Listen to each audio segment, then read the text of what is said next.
What's up, everybody? You're very welcome along to this evening's news show. I need a better name for this because the Late Night Agenda is the name of the show for 8:45. So I really need to think of these early Craig solo stream names. So yeah, we'll figure one out eventually. The Evening Agenda, it doesn't quite have the same ring to it, does it? I hope that you're all well. Anyway, lovely to see you guys in. Appreciate your time.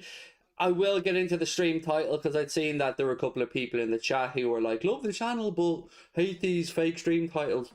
They're not fake if they come from an article. We need a talking point, a jumping off point, like everybody else. And as somebody kindly put in there, we need to get eyes on the channel. So we need to go around, find these articles and have talking points. Other words, it would just be welcome along to another international break agenda where we all sit here, shout about FSG and don't do anything productive. So let's try and be a little bit productive anyway. I hope you're all well. Lovely to see you in. Again, just want to let you guys know that this particular news show has been brought to you thanks to a friend at Spitch. Spitch is a new fantasy, Craig, not fantasy. Don't know what fantasy is. Spitch is a new fantasy football manager game that allows you to prove your football knowledge against other managers with a chance to win your share of the prize pool, which is as much as, you ready, £70,000 every week. And you can play entirely free. Now, there are paid pitches on Spitch, but you can play, as I said, entirely free. You can pick it up, come back to it when you want, unlike other fantasy manager type games where you've got to be in it every single week to stand a chance. The beauty of Spitch is you can go each week, pick a new team, and be in with your chance of winning your share of up to 70 grand each week. Once match day kicks off, you'll receive points based on the usual things like goals, stats, shots, tackles, assists, all that kind of thing as well. There are tons of stats available inside the game, previews each week ahead of the round of fixtures. The only caveats to this, my friends, is you have to be 18 years of age, you have to be a UK resident, and make sure that you have your identification ready to upload when you are signing up. The link to Spitch is, of course, in the description below. Thank you to those guys, thank you to you guys, and yeah, let us know if you win some money. Always like to hear about people within a few quid, so thank you to our friends at Spitch. Right, let's push on, ladies and gentlemen. Let's push on. What to start with tonight? Well, we go straight to the stream title because people are going to be wondering why we're talking about Mohamed Salah and Chelsea's interest in Mohamed Salah. And as per usual, it does stem from an article. I will, of course, bring up the article now. That's not the right one, Craig. I mean, I should really be better prepared than this, shouldn't I? You think at this point, after... That's the second wrong one, Craig. You're on a roll here. We got for the hat-trick. We got for the hat-trick? No, we've got it up now. Right, so look, this is where the article comes from. Again, until we have confirmation that Mohamed Salah has signed on, we as Liverpool fans are going to have this nagging, niggling worry at the back of our minds. So we thought maybe we'd have a transfer window where it was going to be quiet. We were expecting a relatively quiet January, but we were all hoping that the one bit of news that we might get in this window was that Mohamed Salah extends his contract. So far, that hasn't been forthcoming. Obviously, with him being away at the AFCON, probably a bit more difficult, but ultimately we're worried, we're nervous, we're not sure. Chelsea are ready to test Liverpool's resolve over Mohamed Salah. That's the headline in this article. With his current deal now inside its final 18 months, contract talks with Liverpool have been dragging on. That is really fair to say. I mean, whatever we talk about the rest of the article, think about it. The talks have dragged on, and it's not a great look. It is not a great look when you're trying to convince other players to come into the club and, you know, fulfill their potential here, stay here. When you see the likes of Kevin De Bruyne at Manchester City, just done like that. And that didn't escape Mohamed Salah's notice, by the way. I think he even commented on it, if my memory's right. So Goal, who are a fairly reputable organisation, say there's no guarantee of Salah and Liverpool reaching an agreement, and instead the situation has encouraged the interest of European rivals. Former club Chelsea are drawing up plans to bid for the Egyptian captain, while PSG, Real Madrid and Barcelona are also interested. Reds boss Jurgen Klopp said last week, I know that Mo wants to stay. We want him to stay. That's where we are. These things take time. I can't change that. Sorry, but I think everything is in place. However, despite Kloppo's words, those close to negotiations say the reality is the opposite, with no sign of progress being made. So I get from our perspective as fans, we'll just try and figure out one of two things. Is it being done because we're trying to get the best deal for the club? Or is it being done because they're trying to engineer a situation where perhaps they can sell Mohamed Salah to partially fund a rebuild? Now, we obviously hope that the latter is not true, because I don't know of any Liverpool fan who would be happy to see Mohamed Salah move on. In fact, I would go as far as to say it would cause probably a lot of, don't want to use the word unrest, but frustration, anger amongst Liverpool fans, myself included. Liz said Chelsea can fuck off. I agree, Liz. Thank you for that one. Victor said, hi Craig, my Liverpool friend, hope you're doing well. I've seen so much on Luis Diaz transfer news. What team do you think he'll go to? I'll move on to Luis Diaz, Victor, in a couple of minutes, mate. I think ultimately he's holding out for Liverpool by the looks of it, although I don't know if Liverpool will come through or not. Disney ranked said, can't hear you, Craig. Well then, look at your fucking volume, mate, because it's got nothing to do with mine. Volume's absolutely sound. It's messed up if you're using earphones or headbuds. Why would that be? On my end, everything's coming. Oh, hang on. It's doing this thing, is it? Let me just click on this. This is Connor fucking about with my mic settings, by the way. One sec. We'll go back over this. One sec. It's coming through fine on my end, but I do appreciate that there are a couple of people in there. 1 second.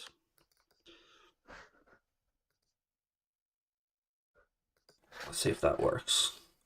Right, let me know if that's any better for you guys who have earphones on. It's not, I don't know if it's muffled, it's weird. That any better? It's crackling a bit. Let me know if this is better. I've changed the mic setting. There we go. Yeah, it's definitely Connor's fault. Connor was fucking around with my microphone settings the other day, and it's the usual when Connor gets involved in my settings, they usually go a bit messed up. But there you go. All good. Working now. We move on.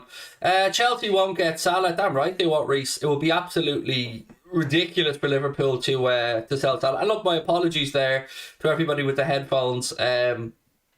Yeah, it's fixed now, hopefully.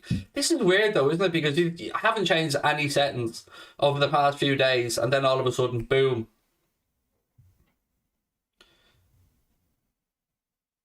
Better now, and it's because you sent the WhatsApp voice notes. Yes, Crosby, I sent the WhatsApp voice notes to, again, help you along with your journey. That's fucking weird anyway. Right, we move on. Sorry, we move on. We push on.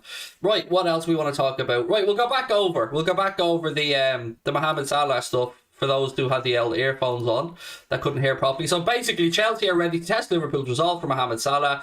Current deal inside the final 18 months. Talks to Liverpool have been dragging on. Goal says there's no guarantee Salah and Liverpool will reach an agreement, and the situation has come to the attention of PSG, Real Madrid, Barcelona, Chelsea and other clubs, and that Chelsea are drawing up plans to maybe try and come in and take Mo. Look, I don't know how many times you, other Liverpool fans can say the same thing. Sign Mohamed Salah up, you cheap bastard! Fuck me, Henry! You cheap fucker, John! Sign him up! Just sign him up, you fucking cabbage! What is so hard? You have one of the greatest purveyors of the game, currently playing his trade in world football, who's telling you he wants to stay. Every Liverpool fan in the world wants him to sign up. Just because you didn't get your Poxy Super League, John, get the checkbook out and give this man his goddamn money. Show him the fucking money, John. Fucking hell. It gets... Oh! Every day that goes by, this shit becomes more embarrassing. And yeah, I get the irony of me being embarrassing on here, moaning, whinging, bitching about it, but ultimately, like, you either want to be a top club or you don't. You either have this thing where you bring in players and you pay them what they're worth, or you don't. You can't keep changing the fucking goalposts. You can't keep saying, come to Liverpool, proceed, or, come to Liverpool, achieve your potential, and we will pay you what you're worth. And then when it comes time to pay them what they're worth, you're a cheap bastard. Fuck me. We've no money. We pay it all out in wages. Who the fuck are we paying? Martial just left United on 240 grand a week. De Gea's on 350 grand a week. We aren't paying anybody over 220 grand a week, and we're told we haven't got a pot to piss in. Where is the money, John? Where's the money? Fucking hell. It's like Groundhog Day. Every day you wake up to another poxy excuse from FSG. Sell up, you cheap fucking bastards. Just sell up, because we're sick of your excuses. We've delivered with Klopp. We've delivered league titles. We've delivered Champions Leagues. But your promises to push on are just that. Like your promises of no Super Leagues. Like your promises of apologies. Like your promises of threatening them. All full of shit. It's all bollocks. Fuck me. None of it. Here's the little thing, John. None of us give a bollocks about the Pittsburgh Penguins. I couldn't give a shiny shite about the Boston Red Sox.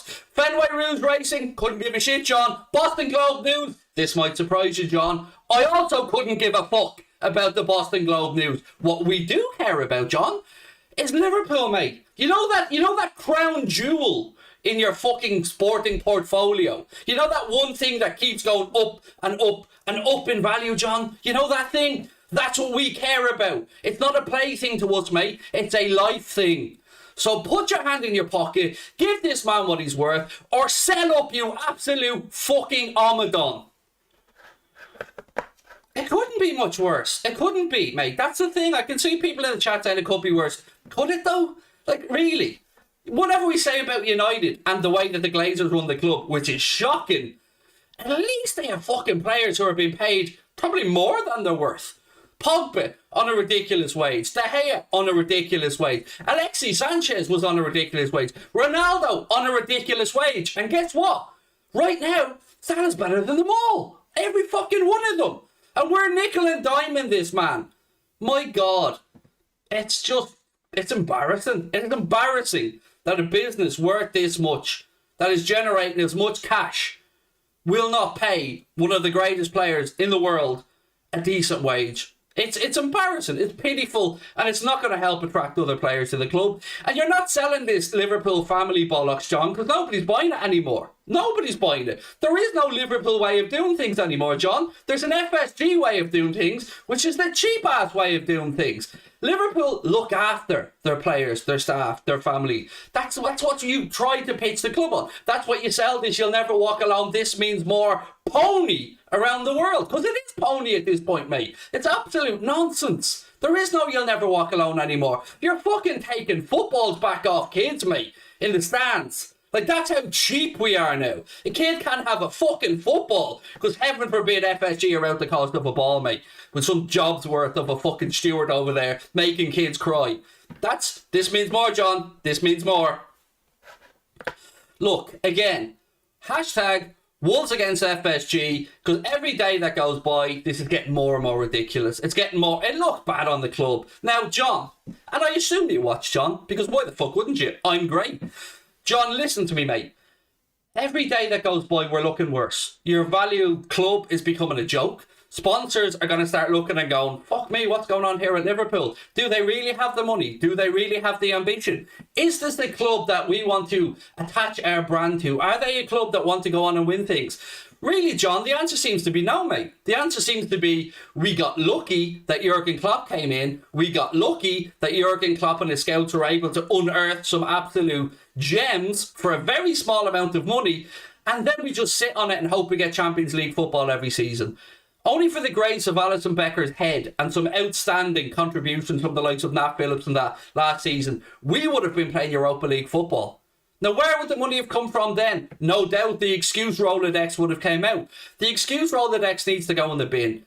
Put your hand in your pocket, you cheap bastard. Give Mohamed Salah what he's worth. Give Jurgen Klopp the tools to be able to go out there and compete. Because either you can compete with Manchester City, Chelsea and the likes, or you can't. If the answer is you can't, then fess up about it. Be honest about it. And stop sending Tom Werner and everybody else out with these fucking sound bites to tell them, oh, we will be able to compete. We will be able to go out there after. I don't know why he's Australian all of a sudden. We will be able to go out there after a Champions League win and ram home this success. Have you fuck? You couldn't even. You brought Nike on board because they're the world's biggest sports manufacturer, and you still ran out of shirts, John. You still ran out of fucking away shirts. So here's an idea, mate. If you want to keep generating cash, maybe get these fuckers to be able to manufacture the shirts that people want to buy. I don't know, John. Call that a mad idea here from an old bald dope over in Ireland, but if people want to buy a shirt, John, maybe it would help the club if they could buy a fucking shirt. And do you know what they do, John, when they don't? They go on to the likes of DHgate. They go on to the likes of all these moody sites because, one, it's not enough that you're ripping us off with the cost of the shirts, mate. 70 quid or 100 quid. 100 quid, John. 100 fucking quid for a player making shirt. John, for 100 quid, I'd want Jordan Henderson to take the shirt off and hand it to me. You absolute robbing bastard. It's getting to the end now, John. Your game has been played out. We've seen the apologies, we've heard the mistakes, we've had the PR guff, and it is just that. Guff, nonsense, bollocks. The fact that you have unlimited money at your disposal. And that PR sham, that video, the apology for wanting to join the Super League, that, by the way, John, we all know that you are right there at. You are fully on board with it. All that closed off money, John, all that never-ending supply. Do you think we're fools? That apology, John, was PR 101. Let's put the camera above John's head to make him look frail. Let's get yellow flowers in the background to make it a calming presence. Nobody bought it, you absolute fucking clown. I wish more people, more channels, more Liverpool fan channels would actually grow a fucking pair and start speaking out. Because I know you all want your access. I know you want to be able to go inside Melwood and we interview Jurgen Klopp. But here's the thing. Your interviews are all a load of bollocks because you're not asking any serious questions. It's all PR guff and you're told what you can and can't ask. If you actually had a fucking pair, if all the journalists out there got together and said, you know what? It's time to put some respect back on our club. It's time to actually start asking the tough questions. Then maybe the world would be a bit of a better place. And maybe we as fans would feel like we actually have spokespeople, but we don't. We have yes men who want to line their own pockets. And I would call those people cowards. Cowards. And people have the cheek to tell me I'm trying to cash in on my support of Liverpool. Am I? Fuck. I could have sold out like these other people a long time ago. Lit the club's arse and tried to get access. But ultimately, I want what's best for you, for me, for the Liverpool fans in America, Australia, New Zealand, wherever, Norway. And this isn't what's best for us. This is a fucking shambles. All the distractions. We're in a title race right now. We should be focusing on trying to hem in Manchester City and close that gap. But no, every day we wake up, what do we have to look at? Another story about Mohamed Salah. Another reason as to why he hasn't been signed yet. Another fucking load of bollocks. And it is just that, a load of bollocks. You won't even sign Carvalho in this window for £5 million. 5! What was the point of telling us that Jurgen Klopp has to win all those Champions League group stages games? Why do we need that $2.5 million from every game? Because you're a cheap cunt, John. That's why. You are a cheap bastard. Now fuck off. Sell up. Go. Arrivederci. Bye-bye. It is ridiculous, man. It is ridiculous. If you can't afford to run the club, John, sell it. Take your massive profit, which I, by the way, from my own personal opinion, I'm sound if he makes a load of profit at the end of it. No worries. But leave the fucking club in a better place. Actually show some ambition. When you put your head down on your pillow at night, John, what do you dream about? Honestly, what do you dream about? Can't be money. You've got enough of that. If it's success, if that's what really drives you, like you say it is, this FSG 3.0, then show some, mate. Show some. Use courage, John. Put your hand in your pocket. Because I tell you what, in any of your franchises, in any of your sports teams, you will not have a leader like Jurgen Klopp ever again. Ever again. This is your chance. This is your chance to get behind somebody who can actually do some good and create some magic. So either give this man the support, John, or fuck off. It's as simple as that, mate. And look, I've got nothing to lose at this point. I've got nothing to lose. You've followed my channel. You've blocked people from meeting up with us in America. We know all the shithousery that's gone on. I don't give a fuck. Here's the difference. Ban me from Anfield. Blacklist me. I couldn't give a fuck. I will still sit here and give my honest opinion because I'm sick of it. It's pathetic. Apologies about the rant. I actually didn't come into this stream planning on a rant. But I just, every day, your heart breaks a little bit more, you know, because when I was growing up, there was a Liverpool way of doing things. There genuinely was. We mightn't have been the most financially lucrative club, but there actually was a Liverpool way of doing things. And I feel that Klopp still tries to instill those values. But when we get the hypocrisy of trying to tell us this means more, you know, we are Liverpool, and you're making money off the amazing support that the club has. You're making money off the images of the Kop, of the banners, of the flags, of the songs, the sounds, the liveliness of the Kop. And then at the same time, you're trying to put obstacles in front of the same people to even go and show these flags. Do you remember that? Do you remember when they tried to make them have licenses, basically, for having banners and stuff on the Kop? You make money off the back of the fan base. You preach it around the world, talking about the Liverpool way. Show it. Show it, mate. Treat us as fans, those players and that squad with some fucking respect and show it. Because if we're supposed to be impressed by John Achterberg coming out and going, I tell you what about these owners, if I need a new fucking laptop, I'm down there in PC World. And I tell you what else, accidental damage insurance, they don't mind it. They'll spring that extra 25 quid for that.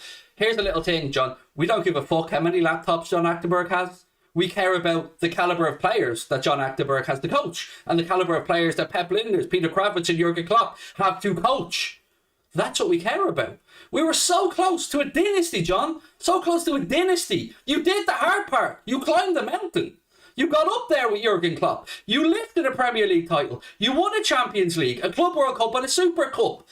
And then you sat on your hands and you thought, how long can I wring every fucking ounce of profit out of this club with a playing staff that has been ran into the ground at times, that has been injury prone, and you haven't backed the manager and you haven't given them the tools to go out there and compete with Chelsea, with Manchester City. We've overachieved. And you should count yourself very lucky that Jurgen Klopp has been there. Because without him, and if and when he goes, you'll see what it's like. And no doubt you'll scurry away back to Boston then, John, when the club starts to fall back off its perch. But you won't give a fuck, because your 300 million is going to be worth 4 or 5 billion. But you know who will give a fuck, John? Me, everyone in this chat, every Liverpool fan around the world who has to live through the next 10 or 15 years of rebuilding because you're too cheap. How's the yacht, John? How's the yacht? Is it grand? Is it fucking lovely? Buy some players, you cheap prick!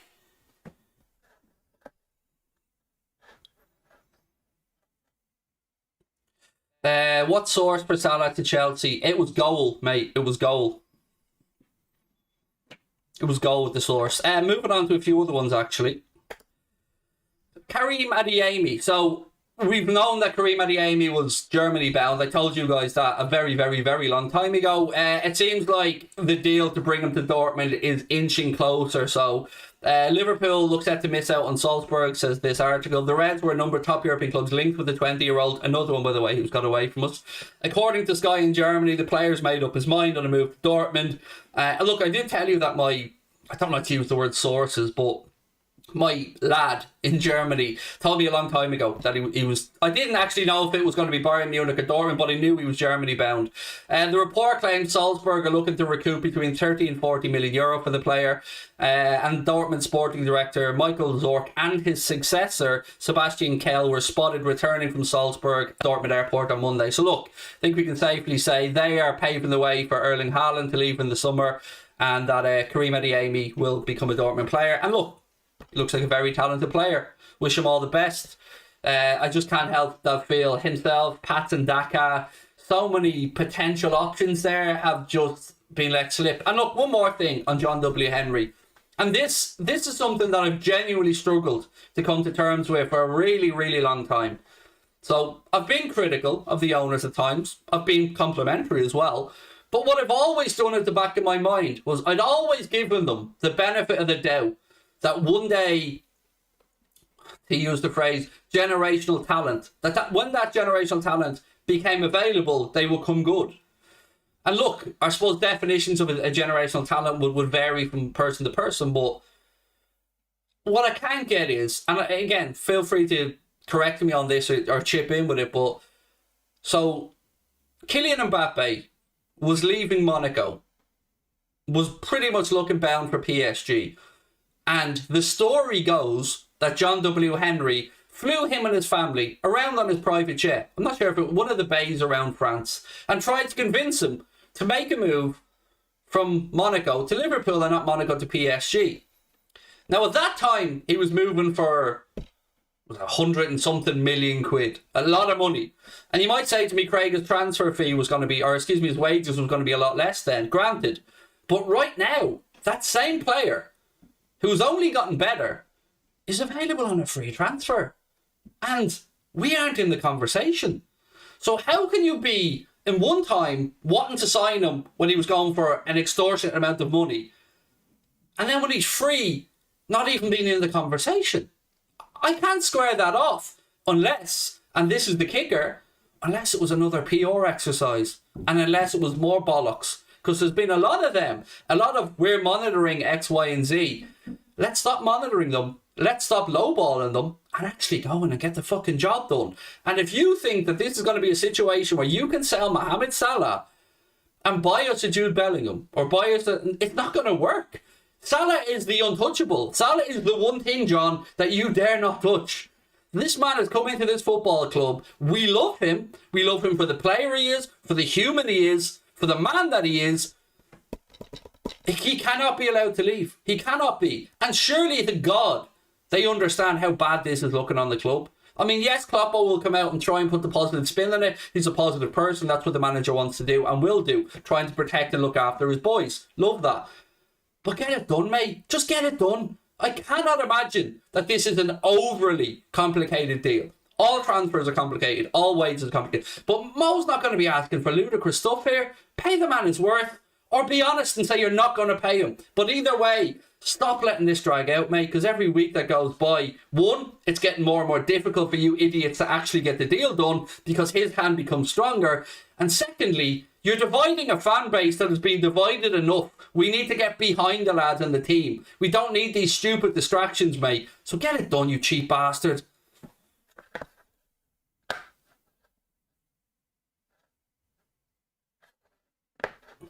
The only deal I would accept for Salah is Haaland. I don't think we're going to see Haaland. I mean, let's be honest about it. There's nothing about the way FSG have done business that makes us think Haaland's coming through the door. And look, I do appreciate that there is a world where FSG look at Mohamed Salah's situation and go, right, who is going to pay him this money? Who is going to pay him 350, 400 grand a week? Well, unfortunately, I think the answer is PSG, Real Madrid, Chelsea, maybe Barcelona if they can square off their finances. But if that's the gamble here, that nobody's going to pony up the dough, I think they're going to be in for a nasty surprise when they realise that, yeah, people will realise that apart from his football ability, his marketability is massive. Yeah, I mean, look, there's a comment in the chat. It's so depressing when Barcelona and Aston Villa spend more than us. Barcelona that we know haven't got a pot to piss in, by the way. Barcelona that are absolutely stone cold broke are out there making moves, looking like they're about to bring in Adama Traore, who I wouldn't want at Liverpool, but at least they're doing something. Aston Villa, Steven Gerrard, we want him to be the next Liverpool manager. A lot of us. I'm not speaking for everyone, sorry. A lot of us. Do you think Steven Gerrard is going to come in and work with owners who are less ambitious than those at Aston Villa? He's only been through the door there and immediately he's gotten players sorted out. He's gotten Digne, he's looking at Gomez. He's not messing about. He's not going to come to be nickel and diamond. It's ridiculous. Would I take Dybala on a free? No, because you know what? I don't think he's a player that we'd be looking at if he wasn't on a free. And that bugs me. That's the desperation that we're at now. And look, of course there can be players gotten on a free transfer. Milner was one of the greatest free transfers the club has ever had. But James Milner, Paulo Dybala is not, with regards to reliability, with regards to the minutes that he's there, with regards to experience in the Premier League, which is what we needed with Milner at the time. We needed that winning mentality, somebody who'd been there, seen it, that could help drag us towards that league title. And Jimmy Milner was and is a very important part of the squad. Dybala, undoubtedly, terrific footballer, you know, on his day, amazing to watch. And I like watching the kid play football, I do. But he doesn't strike me as somebody who would work in our system. And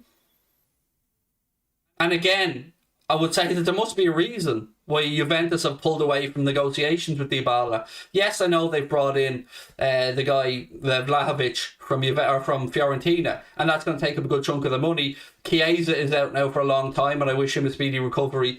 So yeah, I always think there must be a reason for these things. There must be a reason why Juventus are willing to let him go. And I don't want us to be falling for this. So for me, him, no. Frank Kessie, no. What other free transfers were mentioned around?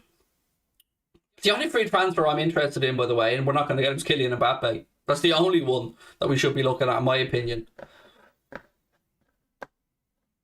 We lost our sporting director because of how cheap our owners are. Yeah, see, on that, I guess we may never know on that one. Look, what we do know about Michael Edwards is he was brilliant at his job. well, still is brilliant. Excuse me, he's still here. You know what the future lies for Julian Ward, we don't know. But yeah, certainly Michael Edwards was amazing. The transfer fees he was able to get for players we were moving on, out of this world. And look, I don't know if Michael Edwards just feels like his time has naturally come to an end at Liverpool, or if, like some people have suggested, he's just fed up with the penny pinching. We may never know that. You know, I don't want to speculate on that.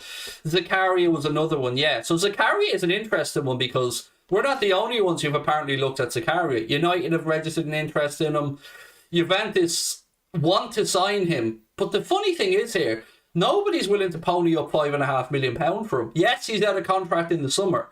But for the sake of £5.5 million, if you really wanted him, if you were Juventus or Liverpool, I think it's taking a risk. I know Juventus and Liverpool could technically sign him on a pre-contract, but I don't know. Just the football world seems like a mad place at the minute. Luis Diaz. On Luis Diaz. So, I don't know if it's all going to be tits up here for Spurs, but Spurs were interested in Diaz. We'd heard that. We'd heard that there was an offer gone into Porto. Some different variations of whether Porto rejected it, if the players rejected it. I think Fabrizio Romano said that the player himself hadn't rejected it. My guess, and it is that, Fabrizio's obviously far more informed on this than me, would be that he just doesn't fancy a move to Spurs right now because he feels he can play at a higher level. But even the Adama Traore thing, Spurs probably thought he was the fallback. They've now lost him. He's on his way to Barcelona, I think, for €30 million, something like that. So, yeah, on Luis Diaz, the plan seems to be, if you're Liverpool, to not try and do a deal in January and leave it till the summer. And look, I've honestly got no problem with us leaving the big transfers till the summer. Because even going into this window, I said to you guys a lot of the time, I don't think we're going to sign anybody in this window. You know, the plan is for the summer.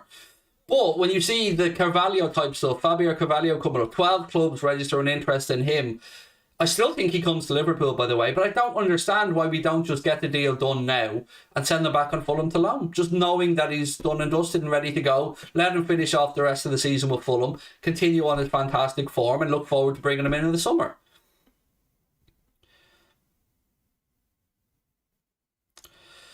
This is getting very disrespectful towards Mo. They don't appreciate him. Mate, I can't agree with you anymore. It's appalling. It is appalling.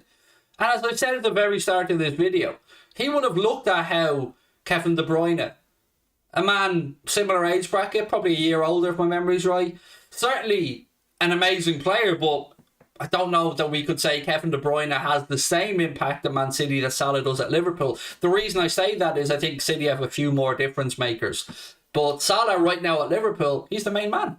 And this is massively disrespectful. And I don't care if they're trying to save 50 grand a week. This is massively disrespectful. Sometimes things are about more than money.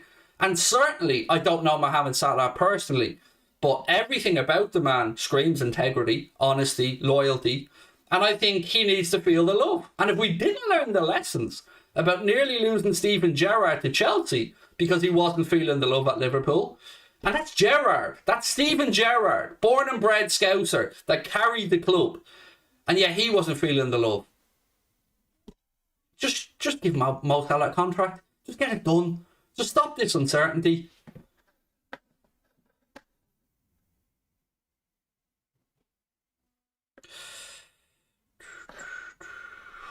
Sorry, I'm trying to read through some of the comments. What's wrong with you doomers? The youth team are not supplying anything, are they? I don't understand where you're going with that comment. What's wrong with you doomers? I mean, what do you want us to say? That life's great? That just about scraping into the Champions League last season was brilliant? That falling away behind Manchester City in the league is brilliant? Not for me, man. No. No, not for me at all. Sitting on your hands isn't good enough. When you've worked so hard to establish the club as a financial power, as a team at the top table of European football again, what's the point in going sideways and backwards? You want to push on. You want to lift more silverware. You want to attract more sponsors, better players, and keep the juggernaut moving on. This winning one thing and just going, well, we did that, wasn't that great? That's not good enough. No organisation should be run that way. None. No business should go, yeah, we're all right here. Let's just sit on our hands and, tread water. Because what happens when that happens? Everybody up starts raising. Spurs will come in. Chelsea will continue to get stronger. Everybody around us will do what we aren't doing. And before we know it, our players are 32, 33, 34. Our youth players coming through. Some of them will be great. Of course they will. Looking forward to seeing them. Some of them won't work out. But ultimately, we'll be back to where we were. We'll be back to fighting it out for third, fourth place, which isn't good enough. Not when you've done the work to get this far.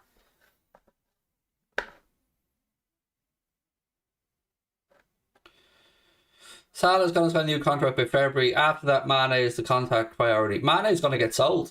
I'm almost certain that actually I owe you guys an apology on something. Somebody pulled me up on this in the comments yesterday after the video, and they were right, so I'll hold my hands up to it. When I was speaking yesterday to Chris, I was saying to him that me and Charlie had been told the same thing, which we had, but my memory, because of all the streams I've done, have blurred into each other, and I said we were told the same thing about Bellingham, but it wasn't. It was, of course, about Mane being looking to be sold in the summer. It was the same thing. So whilst what I said about Bellingham is entirely true, and I stand over it, I just want to put that out there, because I've always said if I make a mistake on a stream and it's spotted out, I will absolutely put my hands up. And I commented back to that man saying, spot on, I made that mistake. Sometimes the streams blare into each other and I forget what I spoke about. But yeah, hand on heart, apologies for that one. Right, there was one more thing I wanted to bring up, actually. So there's another story doing the rounds today really quickly. It said, Inter Milan reject Divock Origi transfer. Inter Milan have reportedly rejected the chance to sign Liverpool striker Divock Origi, according to reports in Italy. Gazzetta dello Sport, as cited by Football Italia, say the Serie A club are interested in signing him this month, but the Liverpool man is not in their plans. Italy international Gianluca Scamara is Inter's primary target for the new season, blah, blah, blah. Now, this is another one of those stories where every time we are playing a club in the Champions League, there's a story about one of our players either going or being of interest to their clubs or put out there. So I would say Origi may well move on in the summer. It doesn't look like he'll move on this month. Liverpool have an option, from what I've read, of extending Divock Origi's contract, but another article I've read suggested that it doesn't look like we'll be able to trigger that clause because he won't have played enough games in the season, Premier League this season. We'll wait and see how that one works out. But yeah, I just say don't worry about it. Don't pay any heat or stress to it. It's just more destabilising stuff ahead of the games against Inter for me. So I wouldn't worry about that one too much. Harvey Barnes in. I'd happily have Harvey Barnes. I'd happily have Rafinha. I'd happily have Jared Bowen. I'd happily have Yuri Tielemans. I'd happily have Jude Bellingham. I'd happily have Nicola Barella. I'd happily have... I can name you 15, 20 players I'd happily bring in.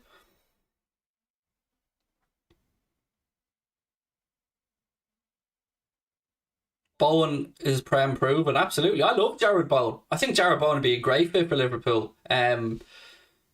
Yes, he's homegrown. We do have to take that into account as a factor. But just his work rate and the way that he plays the game, it just strikes me as a player that would absolutely fit into our system.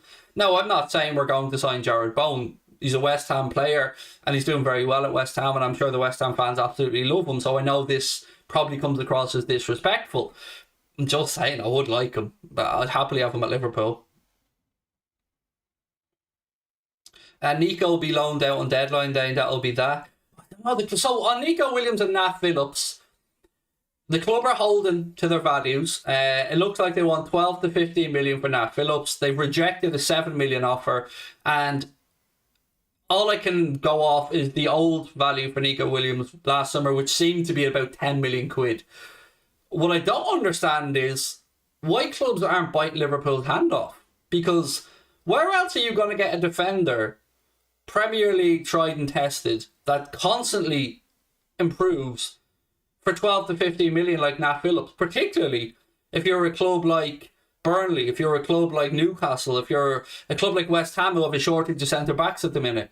And again with Nico Williams, I mean, I think Nico's been very unlucky with how things have played out at Liverpool because of Trent Alexander-Arnold's sheer brilliance.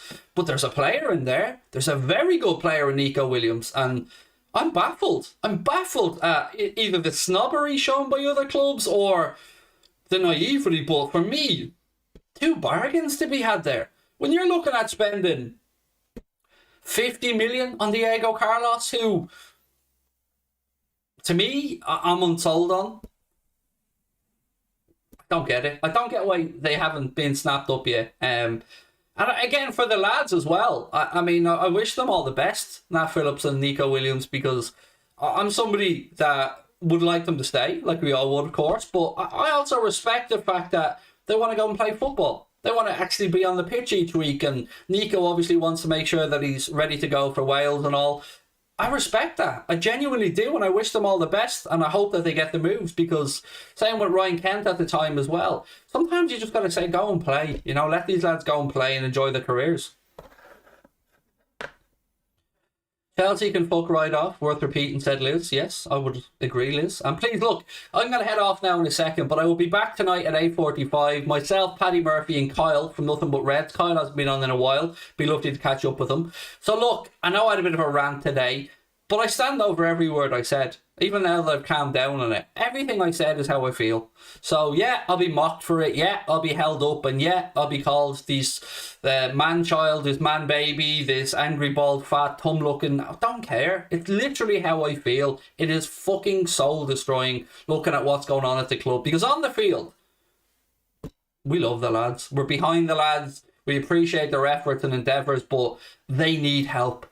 And the only person who can help them are the people that own the football club. So give them the support that they need, John. Stop being a tight-fisted arsehole. Put your hand in your pocket, mate. Just put your hand in your pocket. Look, as I said, do hit that subscribe button. Don't forget to drop a like on the video as well, folks. I'll be back on the FIFA grind. Can I call it a grind now? At 10 p.m. again tonight. Connor has episode 2 of the LFC career mode edited, which will be up on YouTube. I don't know when, but soon. So that's brilliant, by the way. 18 minutes long, the second episode, and Connor's amazing at the editing stuff. So yeah, brilliant. Keep an eye out for that one as well. I'll see you at 8:45 tonight. Lots of love. Take care. Bye.